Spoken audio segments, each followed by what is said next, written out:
Hello students, warm welcome to today's class.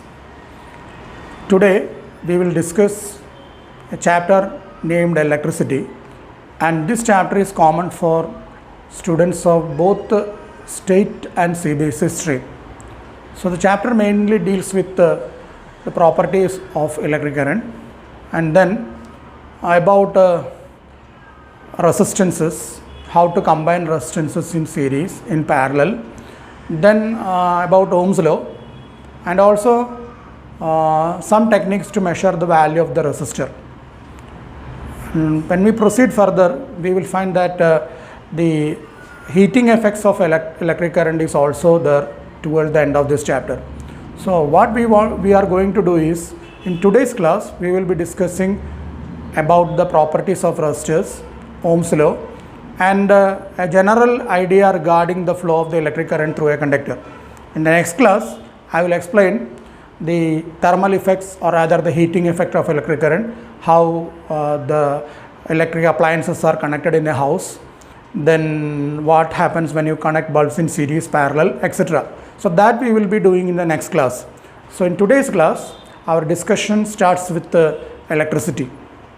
Now you all know that electricity is basically the flow of electric charge. Electric current is the flow of electric charge. So if a charge Q flows for a time t, then I is given by I equal to Q by T. Now charge is a fundamental property of matter like mass. So more about charge and how charges are produced, all these things you will be studying in your 12th class. When you reach class 12, you will get a basic idea about all these things. So for the time being, if a charge Q flows for a time t, the electric current I is given by Q by T. Now you all know that the unit of SI unit of charge is Coulomb, that of time is second, and the SI unit of electric current is Coulomb per second, or rather it is also called ampere. So the SI unit of electric current is ampere. Now let us now look at a conductor. Now what is meant by a conductor? A conductor is basically a substance that has a large number of free electrons. You know that all substances are made of atoms, and atoms are made of electrons, protons and neutrons. So there is not even a single substance which does not contain atom. But the thing, or rather the peculiarity about a conductor is that the electrons in a conductor are called free electrons. Now what do you mean by a free electron? A free electron is someone which is very loosely attached to the parent nucleus. So you know that all the electrons in an atom are bounded to the parent nucleus. Now if a particular electron is loosely bounded to that parent nucleus, we call it by the name free electron. So the difference between a conductor and an insulator is that in an insulator also there are large number of electrons, but they are not free. Means that they are tightly bound to the parent nucleus, whereas in a conductor these electrons are very loosely attached to the parent nucleus, and that is why we call them free electrons. Is it clear? Okay, now so this is the expression for the electric current. Now I told you that in a conductor we have a large number of free electrons. Now let us look at how these electrons are made to flow through a conductor. See, you know that liquids generally, they are liquids, both liquids and gases, they are generally known by the name fluids. Now why do we call them fluids? Because they flow when you maintain a constant pressure difference across the tube through which they are flowing. So when you have a liquid, say water, which is flowing through a tube, or rather which is about to flow through a tube, you must apply a constant pressure difference across the tube. Then only the liquid begins to flow. Similarly, in a conductor, if you want the electrons to move along a particular direction, we should maintain another physical quantities difference across that ends of the conductor, and that physical quantity is known as electrical potential difference. So if you want the electric current to flow through a conductor, you must establish an electrical potential difference across the ends of the conductor. So remember this very clearly. For an electric current to flow through a conductor, we must maintain a constant potential difference across the ends of the conductor. Now the potential difference is commonly calculated, or rather it is defined as the work done per charge in moving a unit positive charge from one point to another in an electric field. So what do you mean by a potential difference, electrical potential difference between 2 points? Suppose you have a point A here and another point B here. Of course, both of them are in an electric field. Then if you want to move a charge, suppose you are moving a charge Q from A to B, then the work done for this purpose divided by the charge transferred is known as the potential difference between A and B. So this is called VAB, or the potential difference between A and B. So this is known as, this is what is meant by potential difference. So only if you maintain a constant potential difference across the ends of a conductor, the electrons inside the conductor, the free electrons inside the conductor start moving along a particular direction. Now let us discuss Ohm's law. Now according to Ohm's law, when you apply a potential difference across a conductor, then a current begins to flow through the conductor. Rather, at constant temperature, the current flowing through a metallic conductor is directly proportional to the potential difference across its ends. So I is proportional to V. The current flowing is directly proportional to the potential difference across the ends. Or you may write V proportional to I, and therefore V equal to Ri. And this R is a constant called resistance of the material of the conductor. This R is known as resistance of the material of the conductor. Now what do we mean by the resistance of a conductor?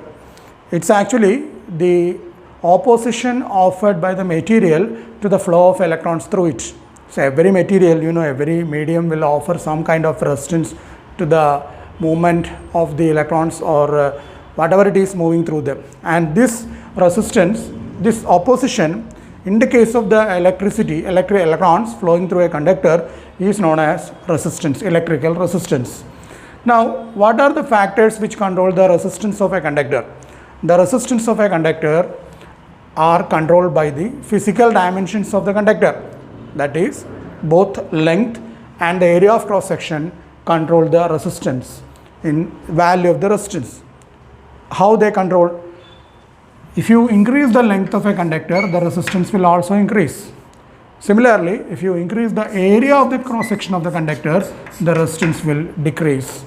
Or combining these two, you may write R equal to a constant rho into L by A. This constant rho is known as resistivity or specific resistance of the material of the conductor.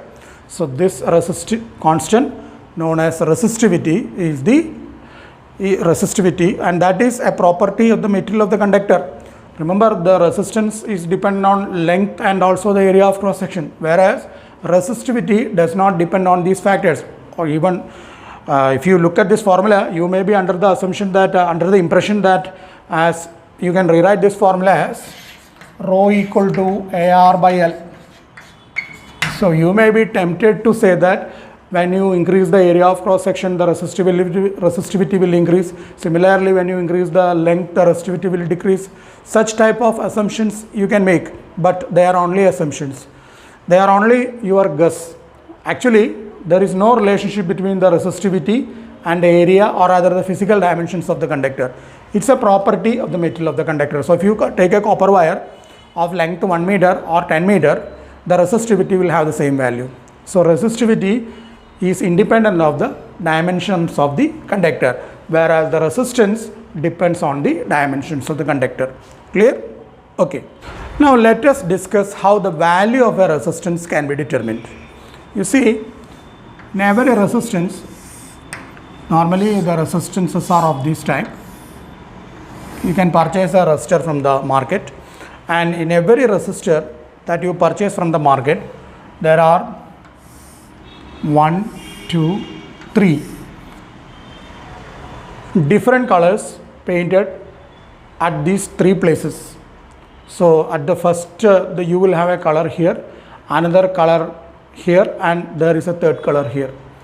It's not necessary that all of them are different. In some cases, there may be one or two colors which are the same. And after that, you will have a fourth color here. Now, what do these colored bands represent? Actually, these bands are nothing but the different digits in the value of a resistor. Now, let us see how these color bands give you the value of the resistor. Now, the first color represents the first digit in the value of the resistor. Remember this very clearly. The first color represents the first digit in the value of the resistor. Second color represents the second digit in the value of the resistor. And the third color, it does not represent the third digit in the value of the resistor. It represents the number of zeros that you have to put after the first two digits. So I repeat, first color represents the first digit in the value of the resistor. Second color represents the second digit in the value of the resistor. And the third color represents the number of zeros that are to be put after the first two digits. Now, what does this fourth color mean, or what does it represent? It represents the value, the variation of the value of the resistor calculated by you by using this color coding. This is known as color coding of resistors. The value of the resistor that you have calculated by using this method, and the value of the resistor that you can determine by using an instrument.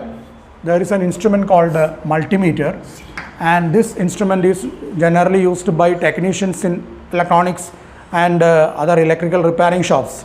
So this multimeter, as the name suggests, this multimeter has different types of use. You can use it to measure the current, the voltage, and also the resistance. That is why the name multimeter. So you can use a multimeter. There are two probes. Connect the two probes at the two ends of this resistor and look at the reading of the meter. It will directly give you the value of the resistor. So using that multimeter, you will get a value. You can determine the value of this resistor. We have already determined the value of the resistor by using the color coding. So the difference between the two, if any, that is indicated by the fourth colored band, and this is called tolerance. So these three colors give you the value of the resistor, and this fourth color gives you the deviation, if any, of this value from the value obtained by using a multimeter. Now I have written the values of the or rather the digit that each color represent in the value of the resistor. See here, if you have black painted somewhere here in the among the first three rings, one of colored bands, if one of them is black, it represents 0 in the value of the resistor. Then brown 1, red 2, orange 3, yellow 4, green 5, blue 6, violet 7, gray 8, and white 9. Now, how to calculate the resistance value of the resistor by using this method? Suppose we have a resistance like this, and here you have orange, then next color you have red, and the third color you have say green. And here you have something else that I will explain later. So using these three colors, how do I determine the value of the resistor? See, I told you a little earlier that the first colored band represents, the first color represents the first digit in the value of the resistor. So orange means, from this chart we see that orange is 3. So the first digit in the value of the resistor is 3. Now the second color represents the second digit in the value of the resistor. Second color is red, and from the table we have red corresponding to digit 2. So this is now 32. Now what does the third color represent? The third color represents the number of zeros that you have to put after the first two digits. Now the third color here is green, which means that you have to put 5 zeros after this 3 and 2. So what we get is, this is 32 into 10 raised to 5. And you all know that value of the unit of SI unit of resistance is ohm. So that gives you the value of the resistor. So first color represents the first digit in the value of the resistor, second color represents the second digit in the value of the resistor, third color represents the number of zeros that you have to put after the first two digits. Clear? So that is how you represent the value of the resistor by using this color coding method. How you get the value of the resistance by using the color coding. Now we have a fourth color here, and this fourth color I told you is that gives you the tolerance, or rather the variation of the calculated value and the value determined by using a multimeter. So now let us see how this fourth color gives you the how we can determine the variation by using the fourth color. Now the fourth color can be gold, silver, or white or no color. White or no color. The gold represents plus or minus 5%, silver represents plus or minus 10%, and white or no color means plus or minus 20%.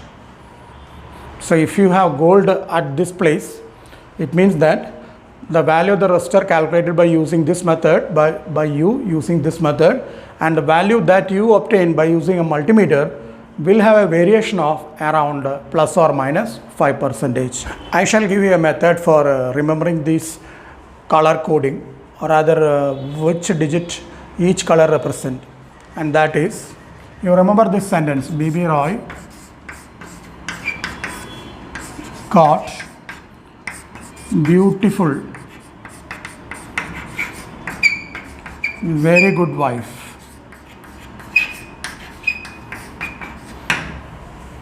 Remember this sentence, B.B. Roy got beautiful, very good wife. Now how to remember how to identify the colors by using this, if you remember this sentence, I shall explain. This B represents black, 0, brown, 1, red, 2, O, 3, yellow, 4, green, 5, blue, 6, violet, 7, grey, 8, and white, 9.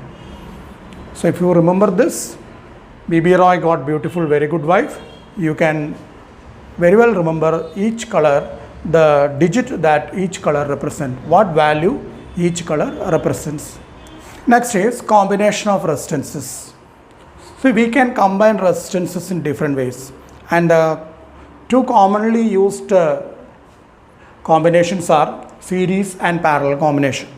So I have drawn a diagram in which three resistances whose values are R1, R2, R3 connected in series across a source of potential difference V. So this battery, normally we use a battery in a circuit to maintain a constant potential difference. I told you that in order for a current to flow, a potential difference should be maintained. So we have a source of potential difference V which is connected in this circuit, and this source of potential difference battery will be sending a current through all the three resistors. Look at the diagram. From the diagram you can very well see that this current I has the same current I has to flow through all the three resistances. So the current that reaches at this point, it has to flow through only a single path. So all the three resistances will carry the same current. This is a characteristic of the series combination. The current will be the same through all the resistances if they are connected in series. But you know, according to Ohm's law, when a current I flows through this resistor, across this resistor we have a potential difference which is V1. Similarly, across this resistor we will have a potential difference V2, and across this one we will have a potential difference V3. Why the potential difference is different? Because even though the current is the same, the values of the resistances are different. And if you add these three potential differences, you should get the potential difference across the cell. So what we write is V equal to V1 plus V2 plus V3. Now V1 is IR1, V2 is IR2, and V3 is IR3. Now suppose I replace these three resistors with a single resistor whose value is R, and if the same current I flows through it, then the potential difference across it will be IR. So let me write this as IR. So the I get cancelled, and that will give you IR equal to R1 plus R2 plus R3. So this is the series combination, effective resistance in the case of series combination of resistors. And if you have n identical resistances connected like this, all of them have the same value R, and they are connected in series, then the effective resistance R effective will be NR. So you have N identical resistances connected in series, then the effective resistance will be NR.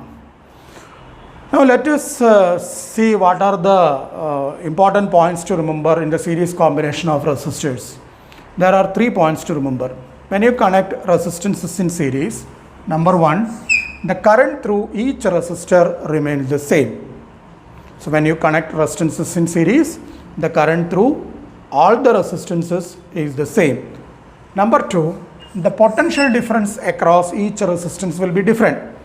Why the potential difference is different? I told you, even though the current is the same, the value of the resistance is different, and therefore the potential difference is also different. And finally, the third and the most important point, the effective resistance in this case will be, the value of the effective resistance in this case will be larger than the largest individual resistance. That is the most important point. When you connect resistances in series, the effective resistance, its value will be larger than the largest individual resistance. So in order to increase the value of a resistor without changing its physical dimension, that is either by changing the length or by changing the area of cross section, if you want to increase the value of a resistor, all you have to do is to take another resistor whose value is higher than that which is already available to you and connect the two in series. And then what happens is the effective resistance will be larger than the largest individual resistance. That is the most important point. So these are the 3 points to remember while connecting resistances in series. Now let us turn our attention to the parallel combination of resistors. This is the diagram showing the parallel combination of 3 resistors across a battery of potential difference V, cell of potential difference V volt. Now when you look at the diagram, it's very clear that the current sent by this cell, when it reaches this point, let us call this point as A and this as B. So when the current reaches this point A, it has 3 different branches to flow, or rather it can choose any one of these 3 branches, because now it has an option. In the previous case, in the case of the series combination, there was no such option. Now the current can flow through either R1 or R2 or R3. So what happens is, a part of the incoming current will flow through R1, another part will flow through R2, and the remaining part will flow through R3. So now we have 3 different currents flowing through 3 different resistors, and the potential difference across this resistor R1 and the potential difference across this resistor R2 and that across R3 will be the same. All the 3 resistances will have the same potential difference across them, but the current flowing through them is different.